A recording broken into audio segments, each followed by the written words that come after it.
ফ্যামিলির লড়াই, পিসিকে কে কিভাবে বেচতে পারবে তা নিয়ে অভিষেক ববির লড়াই, এই প্রশ্নটা বর্তমানে সামনে এসেছে। আবার নাকি এটা এদের ফ্যামিলির লড়াই। তৃণমূল কে কিভাবে খাবে, ব্যবহার করবে, পিসিকে কে কিভাবে বেচতে পারবে তা নিয়ে অভিষেক ববির মধ্যেও নাকি লড়াই। আর এর মধ্যে তিনি ঢুকে কি করবেন? নবান্নের সামনে,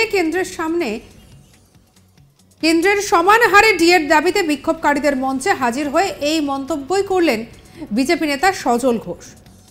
শনিবার 23শে ডিসেম্বর বিক্ষোভকারীদের ধর্ণা মঞ্চে যান সজল। তাকে জিজ্ঞাসা করা হয় অভিষেক বন্দ্যোপাধ্যায় কি অনেকটাই নিষ্প্রভ। এর উত্তরে এই মন্তব্যই করেন সজল। কি বলেছেন শুনবো। এখন এটা ওদের ফ্যামিলি লড়াই। এটা তৃণমূলকে কে কেমন ভাবে খাবে, কে কেমন ভাবে ব্যবহার করবে, পিসিকে কে কতটা বেচতে পারবে, এটা ববি অভিষেক এদের লড়াই। এর মধ্যে আমি ঢুকে কি করবো? সফর শুরু হচ্ছে 28 তারিখ থেকে, দেগঙ্গা থেকে সফর শুরু করছে মমতা বন্দ্যোপাধ্যায়। 28শে ডিসেম্বর সারাদিন যে বেড়াতে থাকেন, প্রশাসনিক সবার নামে বেড়াতে থাকেন, হ্যাঁ, রাজনৈতিক সবার নামে বেড়াতে থাকেন, বিয়ে বাড়িতে বেড়াতে থাকেন। ওনার সবাই আর বাংলার মানুষের কি যায় আসে? আরো কিছু মিথ্যা শুনতে হবে, আরো কিছু 1,500 কিলোর বাচ্চা দেখতে হবে, বিষ্ণুকে মাথা জানতে হবে, আর কি হবে? মুখ্যমন্ত্রী মমতা বন্দ্যোপাধ্যায় ও তৃণমূলের সাধারণ সম্পাদক অভিষেক বন্দ্যোপাধ্যায় রাজ্যের শাসক দলের দুই কাণ্ডারি। বিরোধীদের দাবি, রাজ্যে তৃণমূল কংগ্রেসের ক্ষমতায়ন এখন নাকি দুটি শিবিরে বিভক্ত, মমতা শিবির এবং অভিষেক শিবির। দলে অভিষেক বন্দ্যোপাধ্যায়ের উত্থান নাকি অনেক শীর্ষ নেতাই মানতে চাইছেন না বলেও জল্পনা চাউর হয়েছে। দলের সম্প্রতি নেতাজি ইন্ডোর স্টেডিয়ামে দলের সভায় বর্ষিয়ান নেতা সৌগত রায়কে বয়স হলেও কাজ চালিয়ে যাওয়ার দরাদ সার্টিফিকেট দিয়েছিলেন খোদ তৃণমূল নেত্রী মমতা বন্দ্যোপাধ্যায়। মুখ্যমন্ত্রী মমতা বন্দ্যোপাধ্যায় বলেছিলেন যে সৌগতদা বলেন মাঝে মাঝে বয়স হয়ে গেল। আরে ছাড়ুন তো, মনের আবার বয়স কি? যতদিন বাঁচবেন রয়্যাল বেঙ্গল টাইগারের মতো বাঁচবেন। কি বলেছিলেন মমতা বন্দ্যোপাধ্যায় শুনবো। অনেকে আবার কথায় কথায়, যেমন সৌগতদা মাঝে মাঝে বলে আমার তো বয়স হয়ে গেল। আরে কিসের বয়স? মানুষের মনের কি কোনো বয়স আছে? মানুষের মনের কোনো বয়স নেই। যতদিন বাঁচবেন, সুস্থ হয়ে বাঁচবেন, যতদিন বাঁচবেন রয়্যাল বেঙ্গল টাইগারের মতো লড়াই করবেন, যতদিন বাঁচবেন মনে রাখবেন ইঞ্চিতে ইঞ্চিতে লড়াই করব, বিনা যুদ্ধে নাহি দেব সুচাগ্র জমি। এটা বিজেপিকে এবং সিপিএমকে বলে দিতে হবে।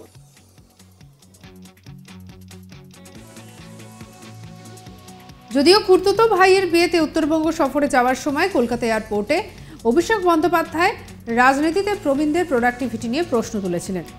রাজনীতিতে তারুণ্যের পক্ষে সবল করেন অভিষেক। কি বলেছিলেন অভিষেক শুনবো। দেখুন, এটা নিজস্ব দৃষ্টিভঙ্গি সবারই থাকতে পারে এবং তৃণমূল কংগ্রেসের ব্যক্তিগত কেউ যদি কোনো রকম কোনো মত বা অভিমত দিতে চায় সে স্বাধীনতা তার রয়েছে। দলের জন্য নয়, একটা রাজনীতি হোক বা যে কোনো ফিল্ডে হোক, আমি মনে করি একটা ঊর্ধ্বসীমা থাকা দরকার। তার কারণ যে পরিশ্রমটা একটা 40 বছরের যুবক বা 50 বছরের লোক বা 30 বছরের যুবক করতে পারে, সেটা কোনোদিন আমার বয়স বেড়ে গেলে 75, 75, 80 হলে আমি কাউকে দোষ দিচ্ছি না।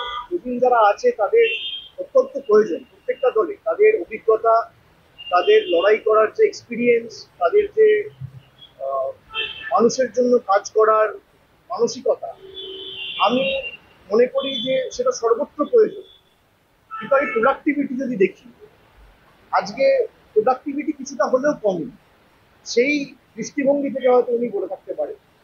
এবং আমি মনে করি যে সর্বত্র একটা ঊর্ধ্বসীমা থাকা দরকার। সেটা রাজনীতি, ক্রিকেট, ডাক্তার হোক, ইঞ্জিনিয়ার হোক, প্রত্যেকটা ফিল্ডেই থাকা উচিত।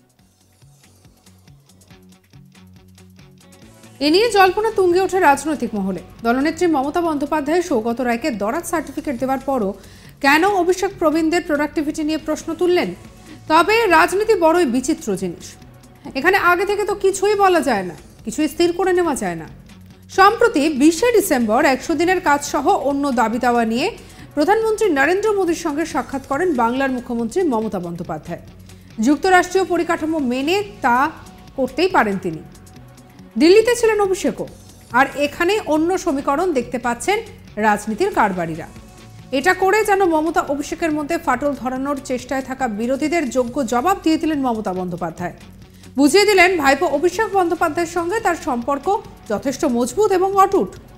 এছাড়াও 19শে ডিসেম্বর বিজেপি বিরোধী ইন্ডিয়া জোটের দিল্লির বৈঠকেও মমতা অভিষেক দুজনেই ছিলেন। সেই বৈঠক থেকে রাজ্যে ফেরার পর অভিষেক বন্দ্যোপাধ্যায় নিষ্প্রভ হয়েছেন বলে অভিযোগ তুলে বিরোধীরা ফের মমতা বন্দ্যোপাধ্যায় এবং অভিষেক বন্দ্যোপাধ্যায়ের মধ্যে ফাটল ধরানোর চেষ্টা করেছেন বলে দাবি করেছেন রাজনৈতিক মহল। তবে সুকৌশলে সেই বিতর্ক তৃণমূলের পারিবারিক বিষয়ক বলেও এড়িয়ে গেলেন বিজেপি নেতা সজল ঘোষ।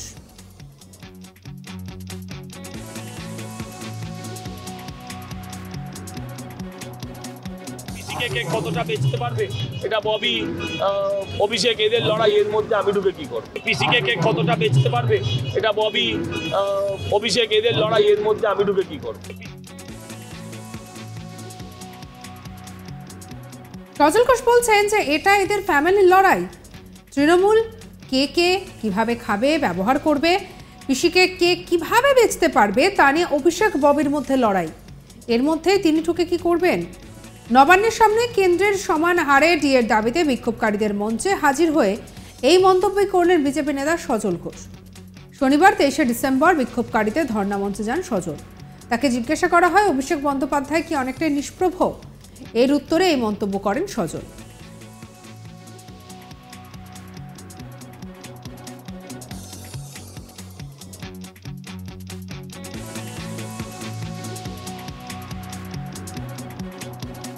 বিজেপি নেতা সজল ঘোষ বলছেন যে এটা তৃণমূলের ফ্যামিলির লড়াই। তৃণমূল কে কিভাবে খাবে, ব্যবহার করবে, পিসিকে কিভাবে বেচতে পারবে তা নিয়ে অভিষেক ববির লড়াই। এর মধ্যে আপনি ঢুকে কি করব?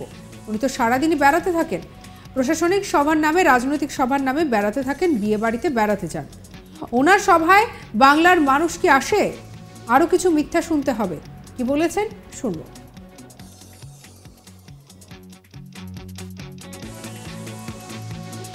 এখন এটা ওদের ফ্যামিলি লড়াই।